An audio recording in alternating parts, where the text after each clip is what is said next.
មើលឃើញសមត្ថភាពចេះជាងមើលឃើញពីការភាពខ្ញុំឈ្មោះត្រីសុភារៈខ្ញុំម្ចាស់សិប្បកម្មកេរបុរាណកេរបុរាណមានផលិតផលចម្បង3សំខាន់ទី1គឺការត្បាញដោយដៃកាត់ដេរជាកាបូបហើយនឹងខោអាវហើយផលិតផលទី3របស់យើងហ្នឹងគឺចម្លាក់ឈើពួកយើងព្យាយាមស្វែងរកជំនាញណាដែលជនមានពិការភាពនឹងអាចធ្វើបានត្រូវនឹងកាយសម្បទារបស់គាត់ក្រុមការងារយើងនឹងចាប់ផ្ដើមឡើងហ្នឹងគឺថាធ្វើម៉េចឲ្យគាត់មានមុខរបរមានប្រាក់ចំណូលតិចច្រើនក្តីឲ្យគាត់មានចំណូលហ្នឹងបានយើងអាចនិយាយថាមើលឃើញសមត្ថភាពចេះជាងមើលឃើញពិការភាពកម្មវិធីដែលខ្ញុំចូលរៀនជាមួយ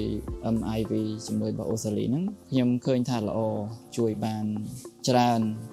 អ្វីដែលពួកខ្ញុំបានយកមកប្រើភ្លាមហ្នឹងគឺការងារ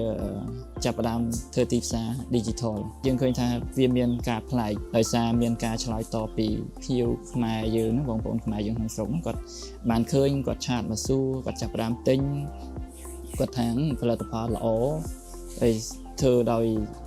សហគមន៍ដែលជនមានពិការភាពហើយគុណភាពល្អមានភ្ញៀវខ្លះគាត់ទិញហើយគាត់ទិញទៀតទិញបន្ត